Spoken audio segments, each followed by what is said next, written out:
Salutations, every pup, and welcome to Chapter 8 of The Hidden Butterfly, Sasakia, by RoseBloodCat. As always, the link to the fic will be in the description below, and with that out of the way, let's jump on into it. Chapter 8, If the World is Against Me. Chapter Summary. Then maybe the hand of a new friend can help me get back on my feet and show me a path to keep going forward. Or Izuku doesn't like bullies and is willing to lie to scare them, and to share his quirk status with another student to help them understand that he really does want to help them. The flare of anger caught Izuku by surprise.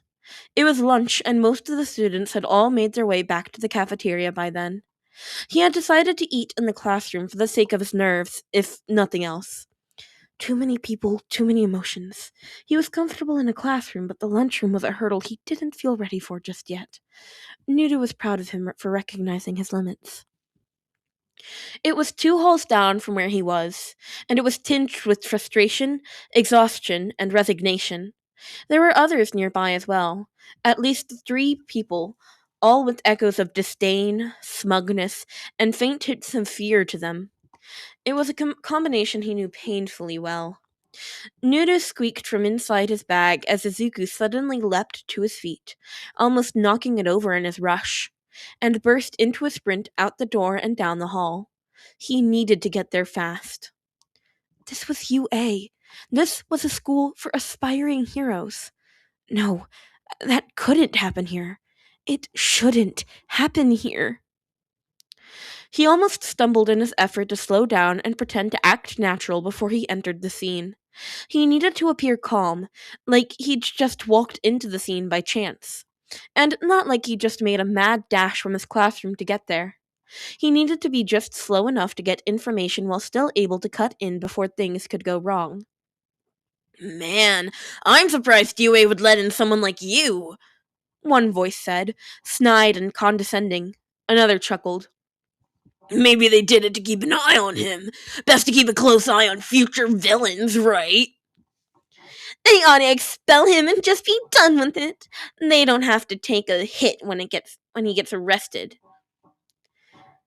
Izuku felt himself frowning. It was close, far too close to what he thought was happening. A group of bullies, ones who'd found a potential victim to target. It didn't feel like things would get violent yet, but he didn't plan on taking the chance. But what to do? He could step out, but what then? Should he confront the bullies? Should he fake a story to get them to leave? Or should he abscond the victim? Or would it be better to watch and then note down who the students were and report them to the teachers? They were heroes, so they should at least look into it, right? Izuku remained still as a tingling feeling traveled up his leg, and a weight appeared in his blazer pocket. Evil Butchan, Nuru's whisper traveled up to him. What do you want to do? What did he want to do? What had he always wanted when people taunted him?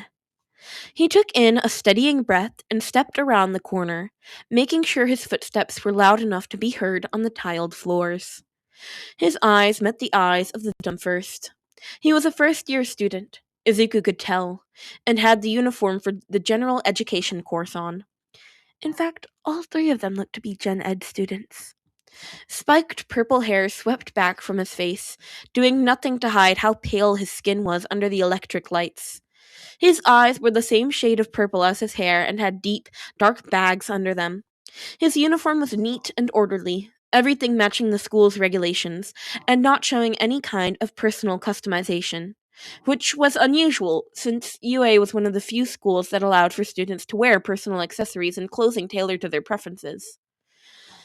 His face was set in a neutral, bored expression, but Izuku could feel the tiredness and frustration hiding underneath, and the tinge of curiosity that appeared when he spotted Izuku. Forcing back his own nerves, Izuku spoke. Excuse me? Is there a problem here? He tried to keep his voice neutral. No outright hostility, but definite hints of disapproval. He crossed his arms in the same way Sango-sensei did when she saw students in the class messing around when they shouldn't, or deliberately ignoring the instructions she'd given and not taking her lesson seriously. Sango-sensei had mastered the disapproving adult stare. He knew what was going on, and he didn't like it. And he wanted them to know it. He wanted to channel that angry teacher energy so that they would hopefully leave quietly without escalating the situation. The three bullies jumped, turning it quickly to see Izuku's disapproving stance and not quite glare. The middle one, the one who'd led the group, if he had to guess, tried to act nonchalant about what they'd been caught doing. Hey man, it's nothing for you to worry about. Is it? So the three of you aren't cornering a classmate in a hallway alone when the teachers are all away from the classrooms. He rarely got sarcastic with people, but surely they knew how bad this looked. It was so stereotypical that anyone would know the instant they saw.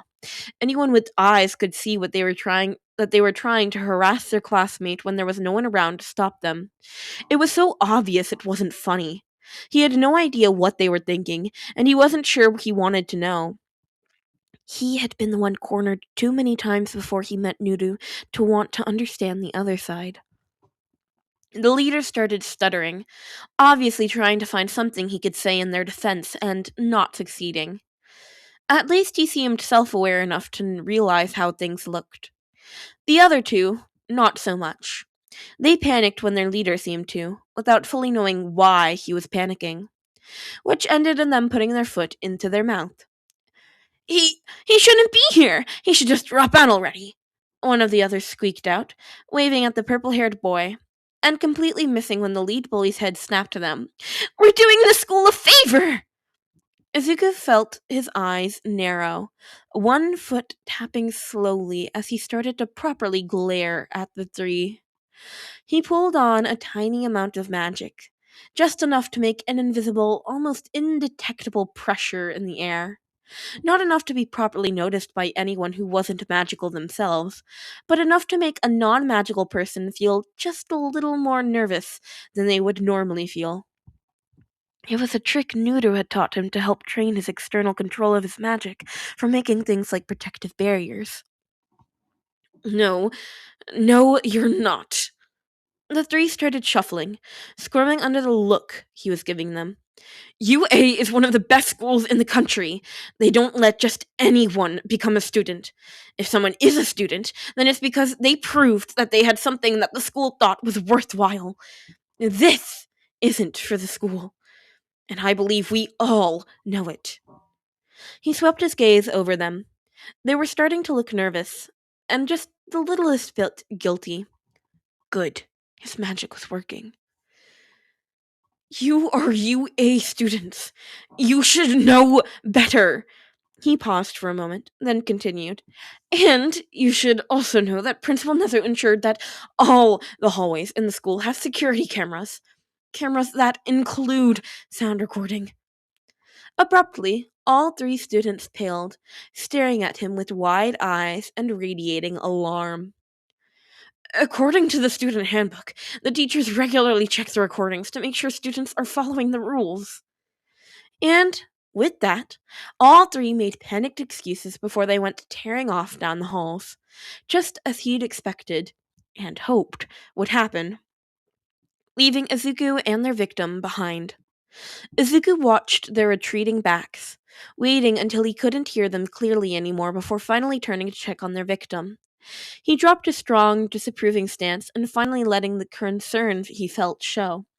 He quickly approached, calling back his subtle magic to make the air feel normal again. Hey, are you alright? He asked, eyes quickly scanning the other over. Nothing was pinging his senses, but he felt like he had to check anyway. The purple-haired boy blinked at him. Yeah, I'm fine. They were just talking smack. Not like they were brave enough to do worse, he said casually, like it didn't bother him, but the green-haired boy could sense what he was hiding. He was bothered by it, but was masking it. Probably because he didn't know the strange student who'd come to help him. Izuku gave him a weak smile. Today they were, but if they think they can get away with it, then they'll have the chance to get worse. Izuku's face got more serious. Have they tried to mess with you before, or was this the first time?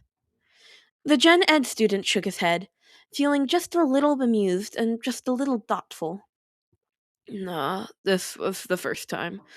For two of them, at least. One of them went to the same middle school as me, so his groupies are new. They're all in different class, though. Ah, so this was a longer term acquaintance, then. Not someone who'd singled him out after meeting him in school. That was a little better, he guessed. It meant the other wasn't just roaming the school looking for targets. This was something that both were, unfortunately, familiar with. Izuka could kind of understand that, at least. He knew Katsuki-san was attending UA now, and would probably take personal offense to Izuku being there too, even if the quirkless boy was in the management track and not the hero course. Katsuki-san's ego was tender enough to feel like he needed to make a fuss about his former childhood friend attending the same school. Even when Nuru tried to explain what he understood of that kind of mindset to him, it just didn't make any sense to Izuku. He just couldn't understand Katsuki-san's logic and how it led to his extreme defensiveness over anything and everything that revolved around his ability to be a hero. Izuku frowned, letting out a little hum at the answer the purple-haired boy had given. Still, if they start to escalate you, you should tell a teacher. UA takes discrimination like that seriously. It sounds like it, the other said with a chuckle. Surprised about the microphones and the security cameras, though. Oh! There aren't any. A lot of the halls should actually have the same number of cameras and microphones as a normal high school, Izuku said with a small, nervous laugh. I, made that up to get them to leave.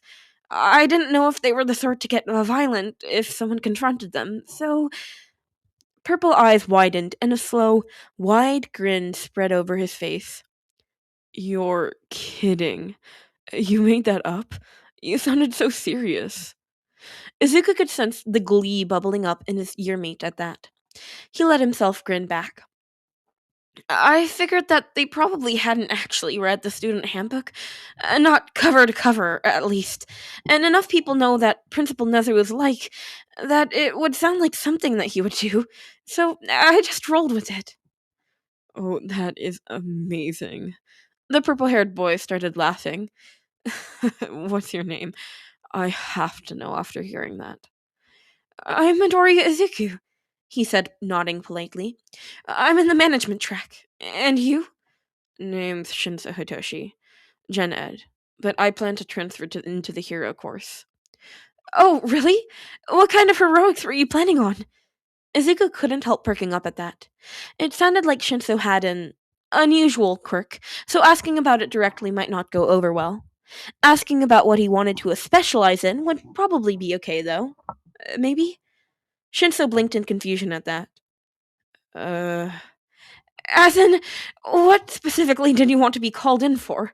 Do you want to be rescue, disaster relief, a crime investigation? Izuku carefully suggested. He sometimes forgot that not everyone thought the way he did. He needed to give a little more detail for people to know what he was talking about. And apparently, the full range of hero specializations tended to fall into that category. People knew about villain capture and rescue work, but not much more than that.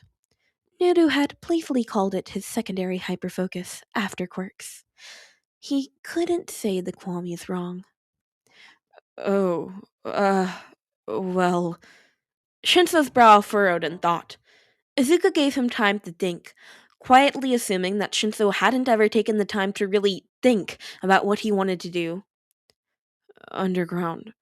I wanted to do underground work.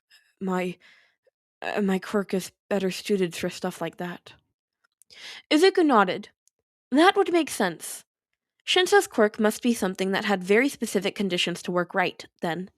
It needed to be kept secret so that he could use it without someone anticipating him or having a counter ready. I see. So, more background work instead of being in the limelight, then. Criminals tend to be a lot more clever and brutal in that line of heroics. He tapped a finger against his chin in thought. Do you have any kind of martial training that you're doing? Underground work requires a higher agility and personal fitness level than limelights, since they tend to need to work in much tighter conditions with a lot less backup. And they often have to back their skills physically in order to maintain secrecy and subtlety while working. Uh, not really. I've had a hard time finding places that'll let me, that have the kind of classes I want. Ah, right. Those other students thought that his quirk was villainous, so that probably meant that he had trouble finding people willing to help him. Similar to how Izuku had dealt with so many people telling him to give up on being a hero, and refusing to let him do anything to protect himself for the longest time. Not until he convinced his mom to sign them both up for the self-defense classes. The green-eyed boy smiled to himself. Well, he'd made a promise to himself about who he'd recommend if he met a hero student who'd wanted to take lessons. You should try the community center near Tatooine Station. They have a really good self-defense class there. The teacher is strict, but she's great. Really? Guess I'll have to take a look. Polite disbelief. Shinso wasn't going to outright say he thought the other was wrong, but he didn't think the butterfly wielder was right. You should. It'll be worth it. She won't turn you away if you sign up, even if you're from a different district. I mean, she's willing to have a quirkless kid like me in her class, after all. Izuku could sense the way Shinso's emotions spiked with shock at that, his head abruptly snapping to the boy walking beside him to the main halls. Izuku kept his face relaxed and pleasant, pretending he couldn't sense as much as he could. He wasn't hiding that he'd told the truth. He didn't have a quirk. He had something else at his disposal. That's that's cool. I'll definitely look into it then. The purple-haired boy was being much more genuine that time. Good. Hero work required a lot of effort, and they needed to be willing to take the initiative. Shinso didn't look very athletic, so he probably hadn't done more than was required for a normal school's gym class. If he really, truly wanted to be a hero, then he needed to put in the work and not just hope that he'll be given the chance. Izuku couldn't help the grin that appeared. Just a heads up then. Sango sensei will snap you like a twig, but if you're going to be a hero, she's exactly what you'll need. Hidden away in his office, far from the prying eyes of students and teachers alike, Nezu listened to the playbacks of the school's security footage. He was very pleased that he'd managed to convince Majima-kun to experiment with the alerting sensors for the hallway security cameras. He had a large number of hidden microphones and cameras on the school grounds. It was helpful to have the sensors tell him if there was something unusual going on, so he could take a look instead of combing through the entire day's footage himself. Keeping them a secret from the students made keeping an eye on potential troublemakers much easier. Even if, in this moment, a student made a bluff that they weren't aware was actually true. If anything, it made him want to laugh at the coincidence of how well the student in question had sussed out the kinds of things the quirked animal would do. Nezu was quickly growing fond of Midoriya-kun. First, his deeply fascinating quirk profile, which had turned out to be almost perfectly on the money. He'd missed a few details, but those were only because the police hadn't released all of the case details to the public. He was sure that if the boy had access to them, he would have easily figured out the exact quirk's effects. Then, helping discover the problems with the student's uniform simply because he'd gotten lost while exploring. Yes, he had been wandering the halls aimlessly prior, but the turn to the locker rooms was too deliberate to have been entirely by chance. Something seemed to tug the boy in the direction of the changing rooms, though Nezu couldn't be sure it was a conscious choice on Midoriya-kun's part. And now, thwarting some budding delinquents who thought they could skate under UA's anti-discrimination rules. His reaction was fast, incredibly so. He'd reacted like he'd heard something that immediately drew his attention and told him to move as quickly as possible, as if he'd heard a shout or something being knocked to the floor. Honestly, if he kept this up, Neze would consider extending private lessons to hone whatever subconscious ability he had that was letting him find so many problems before they could become something more serious. Because he was sure the boy had some kind of hidden ability other than the sharp mind he'd shown in his tests, no matter what his records claimed his power status was. Midoriya-kun had the toe joint, yes, but Nezu was the smartest being in the world. He had noticed things, noticed people and places that were just a little bit more. There were people and places in the world that seemed to carry an air, carry a power that existed outside the laws of quirks. There were things humans could do, things hidden in their pasts that modern science couldn't fully explain away. And there were people who had those strange non quirks bubbling away under their skin, quietly waiting for the moments when they were needed, waiting to show that they were more than what society tried to box them into being. If his guess was right, Midoriya-kun may be one of those people with a quiet power whispering away at him and waiting for its chance to fully appear. And there was nothing he enjoyed more than seeing his students grow to be their best selves. He would be more than happy to help refine that hidden talent, no matter where it came from, especially with the little cues and clues it seemed to already be giving his budding student. Even without that, Midoriya-kun had a sharp mind that appealed to him. Good observational talent like that was hard to find. It was best to give a mind like that the chance to flourish properly instead of letting it get lost in the shuffle. Yes, Nezu planned to keep an eye on the skills of that student. For now, however, he had to put a flag in the files of some of the Gen Ed students. They had to keep an eye on students who seemed inclined to harass their yearmates for things outside of their control. After all. Author's notes. I've always loved the contrast between a character thinking that they're doing a great job of acting normal, only to cut to someone else or a narrator revealing that they are not, in fact, very good at pretending to be normal. After this, Shinso and Izuku become classmates in Sango Sensei's self-defense class. Izuku kicks his ass in many spars, but he's not mad because Izuku always helps explain how and why he lost and helps him improve. He's also very chill about Izuku being quirkless and having a baby sister with a potentially dangerous quirk that she had trouble with. Eventually, Shinso tells Izuku what his quirk is, and then gets flooded with ideas for ways he could use his quirk and what kind of equipment would help him as a hero. It's great to have someone know about his quirk and still think he could be a great hero. Still think he could be a hero. A great one, even. Izuku is making so many friends. Nudu and his mom are so proud of him. Nezu is watching Izuku now, because he sniffed out that something is up. But also he is an agent of chaos and loves the idea of seeing what he'll find and figuring out what he can use and figuring out how he can use it to drive everyone else batty. And that's a wrap on Chapter 8. I hope you all enjoyed, because this was amazing. Sorry for singing. Anyway, this was amazing. I like how we've gathered a group of one from each. So Izuku's from management, then we have Mei from support, Toru from hero, and Shinso from Gen Ed. We have one person from each track in this friend group, and that's just amazing to me. I like it so much. I like it. Anywho, please go show the original author, RoseBloodCat, some love, and please leave me a comment. I love reading comments. They make me so happy. Please give me specifically hey comments, and I'll shout you in the next video. That being said, shout outs to Shigaraki Tomura. Please don't decay me, but I appreciate your hate comment nonetheless. I swear, I stuttered on none, and it sounded like a glitch. None. Oh gosh. Anywho, I hope you all enjoyed, and I will see you all next time. Bye-bye, pups!